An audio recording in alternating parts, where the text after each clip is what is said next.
कर्नाटक में कांग्रेस ने 10 साल बाद अपने बल पर सत्ता में वापसी की है और इस विधानसभा चुनाव में कांग्रेस पार्टी को 136 सीट मिली है।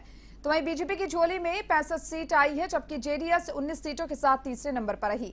आज बेंगलुरु में कांग्रेस के नवनिर्वाचित विधायक दल की महत्वपूर्ण बैठक होगी, जिसमें इस बात पर सहमति बनेगी कि मुख्यमंत्री कौन होना चाहिए। इस दौरान पार्टी आलाकमान के पर्यवेक्षक भी मौजूद रहेंगे। वहीं मुख्यमंत्री पद की दौड़ में पूर्व मुख्यमंत्री सिद्धरमैया और प्रदेश कांग्रेस अध्यक्ष शिव कुमार का नाम शामिल है। आपको बता दें कि सिद्धरमैया 2013 से 2018 तक राज्य के मुख्यमंत्री का पद संभाल चुके हैं।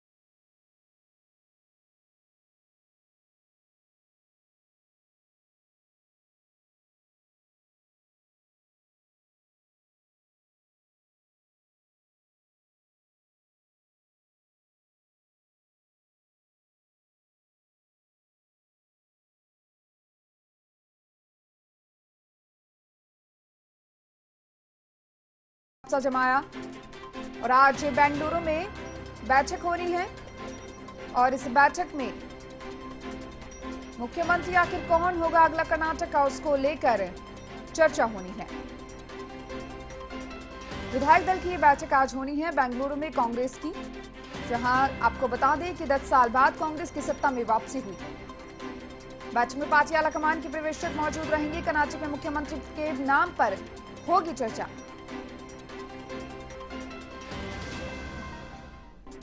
पूर्व सीएम सिद्धरमैया और शिव कुमार का नाम दौड़ में। कर्नाटक में 10 साल बाद कांग्रेस की सत्ता वापसी।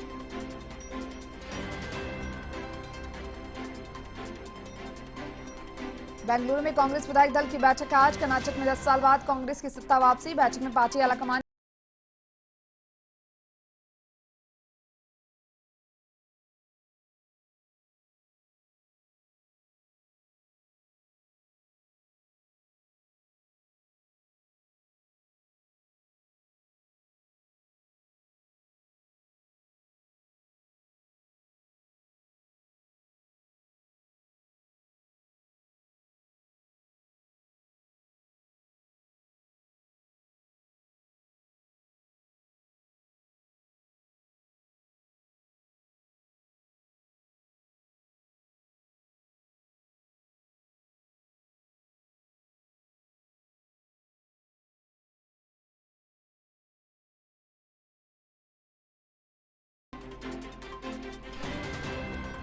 ज्यादा जानकारी के लिए हमारे साथ सहयोगी ज्योति सिंह फोन लाइन पर जुड़ चुकी है। ज्योति, कर्नाटक में 10 साल बाद कांग्रेस ने वापसी की है। आज बैठक होनी है, बैठक में आलाकमान पर्यवेक्षक मौजूद रहेंगे, विधायक दल की बैठक होनी है। आने वाला आखिर मुख्यमंत्री कौन होगा, मुख्यमंत्री पद को लेकर इस बैठक में यहाँ पर चर्चा की जाएगी। क्या कुछ पूरी जानकारी ज्योति?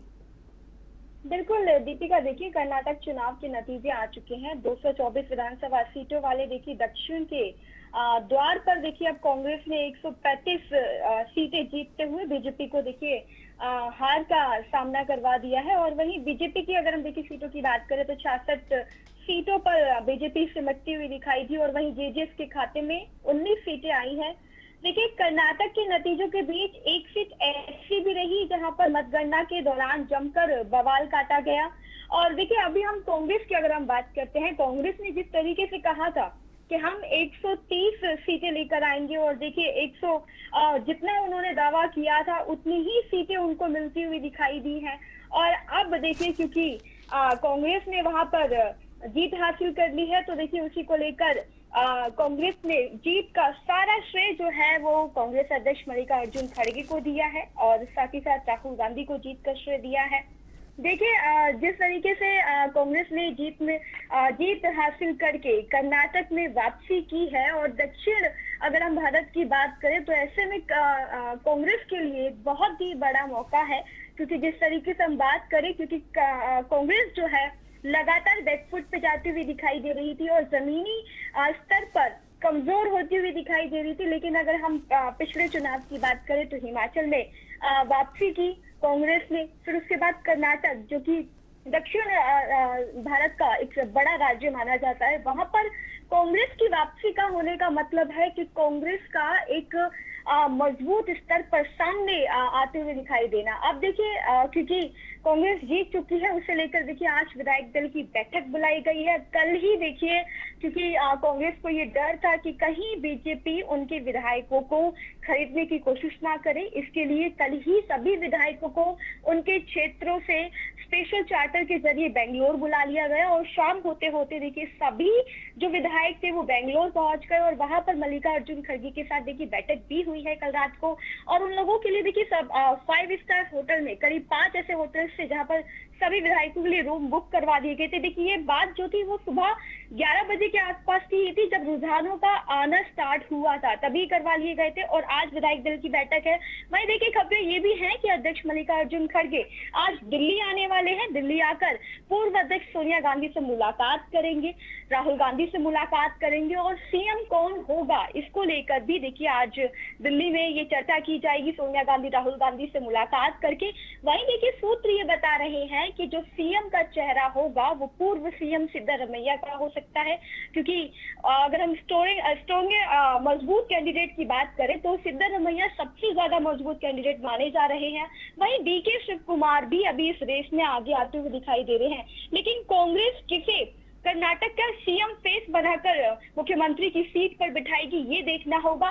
देखिए अभी थोड़ा टाइम लग सकता है, 1 से 2 दिन का टाइम लग सकता है कि विधायक दल की बैठक में भी ये चर्चा की जाएगी कि सीएम का फेस कौन होना चाहिए, किसे बनाना चाहिए। लेकिन देखिए सूत्र ये खबर दे रहे हैं कि सिद्धारमैया के नाम पर सबसे ज्यादा वोट जो है वो किए गए हैं, तो हो सकता है कि सिद्धारमैया ही कांग्रेस की तरफ से सीएम फेस रहने वाले हैं। वहीं देखिए आज का दिन काफी अहम होने वाला है कांग्रेस के लिए, क्योंकि देखिए माना ये जा रहा था कि कर्नाटक में अगर कांग्रेस जीत जाती है तो कई मायने ये सामने निकल के आएंगे कि मल्लिकार्जुन खड़गे के नेतृत्व में जो कांग्रेस पार्टी है वो मजबूत होकर मुखर तरीके से सामने निकल कर आएगी। अगर हार जाती है तो देखिए संगठन जो है वो काफी कमजोर हो जाएगा, लेकिन कर्नाटक में कांग्रेस के जीतने के बाद संगठन में मजबूती आएगी और मल्लिकार्जुन खड़गे के नेतृत्व में कार्यकर्ताओं में देखिए जोश देखा जा रहा है। अब कार्यकर्ताओं में एक नई उम्मीद जगती हुई दिखाई दे रही है कि इसी तरीके से कांग्रेस अब जीतेगी तो देखिए कार्यकर्ताओं में जोश भी आएगा और वो उसी जोश और उमंग के साथ जमीनी स्तर पर कांग्रेस को मजबूत करते हुए दिखाई देंगे। और देखिए इस कर्नाटक में जीत के बाद कांग्रेस एक और फॉर्मूले को अपनाएगी, क्योंकि जिस तरीके से कर्नाटक में कांग्रेस ने स्थानीय मुद्दों पर सबसे ज्यादा ध्यान दिया, फोकस किया, लोकल जो जनता के जो मुद्दे थे जैसे आरक्षण की बात करें, महंगाई की बात करें, खासतौर पे जो सिलेंडर जिस तरीके से बढ़ते हुए दिखाई दी, महिलाओं के जो मुद्दे थे उन पर बात की और देखिए दलितों की बात की, मुस्लिम्स के आरक्षण की बात करी और देखिए सबसे बड़ा जो कार्ड कांग्रेस ने कर्नाटक में खेला वो था आरक्षण का 75% तक बढ़ाना और साथ ही साथ वो 5 गारंटियां जो भारत जोड़ो यात्रा में राहुल गांधी ने उस दौरान 5 गारंटियां दी थी, वो 5 गारंटियों का और जो घोषणा पत्र में जो दांव खेला कांग्रेस ने वो काफी ज्यादा फायदा पड़ते हुए दिखाई दिया। अब इन सबकी जीत के बाद देखिए कांग्रेस संगठन की भी एक बैठक होनी है जिसमें इन सभी मुद्दों पर भी चर्चा की जाएगी और साथ ही साथ विधायक दल में सीएम चेहरे की भी चर्चा की जाएगी। दीपिका जी ज्योति, साथ ही साथ अगर कल के दिन की यहाँ पर बातचीत की जाए तो कल का दिन यूपी में भाजपा के लिए और कर्नाटक में कांग्रेस के लिए काफी महत्वपूर्ण माना गया है। उसको लेकर अगर बातचीत करें, जहां यूपी में नगर निकाय चुनाव हुए जिसमें भाजपा ने जीत हासिल की और कर्नाटक में एक तरफ कांग्रेस ने जीत हासिल की, दोनों तस्वीरों को किस तरीके से देख सकती हैं ज्योति?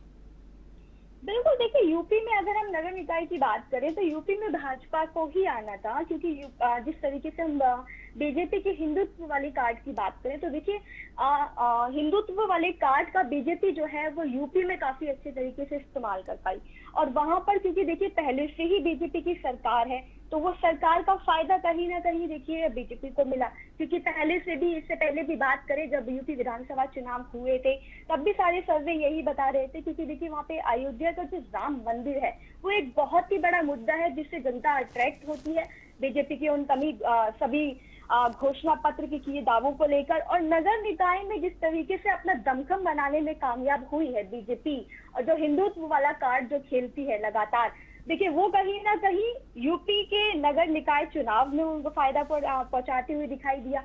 लेकिन अगर कर्नाटक की बात करें तो वहां पर हिंदुत्व वाला कार्ड, क्योंकि बजरंग बली वाला जो मुद्दा था वो ठीक चुनाव से कुछ दिन बचे थे, वो मुद्दा बहुत गर्माता हुआ वहां पर दिखाई दिया। खुद प्रधानमंत्री जहां वो जय श्री राम यूपी में कहते हुए दिखाई देते थे, कर्नाटक में वो जय बजरंग बली के जिस तरीके से कहते हुए दिखाई दे रहे थे। तो वहां पर देखिए नुकसान वहां पर ये हुआ, क्योंकि माना ही जाता है कि कर्नाटक की जो जनता है, देखिए वहां पर लैंग्वेज प्रॉब्लम भी आता है और साथ ही साथ वो इन सब बातों पे कम बिलीव करते हैं, इसलिए वो जो हिंदुत्व वाला मुद्दा था वो वहां पर नहीं चल पाया। लेकिन यूपी की बात करें तो देखिए ये पूरी जनता को समझने की बात करें तो देखिए वो सर्वे के अकॉर्डिंग जिस तरीके से स्ट्रेटेजी बनाई गई थी वो कामयाब हुई बीजेपी की। लेकिन कर्नाटक में वो कामयाब नहीं हो पाई, क्योंकि और देखिए सबसे बड़ा अगर हम कांग्रेस के उसमें बात करें तो एक लैंग्वेज का फायदा बहुत ज्यादा पहुंचते हुए दिखा कांग्रेस को, क्योंकि कर्नाटक के जो कांग्रेस के नेता है वो कई सारे थे। खुद मल्लिकार्जुन खड़गे का गढ़ है, होम टाउन है कर्नाटक, डीके शिव कुमार, सिद्धारमैया, और यूथ कांग्रेस के अध्यक्ष की बात करें श्रीनिवास देवी, तो देखिए कई सारे ऐसे कांग्रेस के नेता हैं जो कर्नाटक से बिलोंग करते हैं, और जब वो लोगों के बीच में पहुंचे तो उन्होंने वही लोकल लैंग्वेज का इस्तेमाल किया और अपनी बात को अच्छे से वहां पर समझा पाए। तो देखिए ये कई सारे नुकसान थे जो बीजेपी को वहां से झेलने को मिला और जिसकी वजह से रिजल्ट पलट गया दीपिका। जी चलिए ज्योति, बहुत बहुत शुक्रिया तमाम जानकारी को साझा करने के लिए।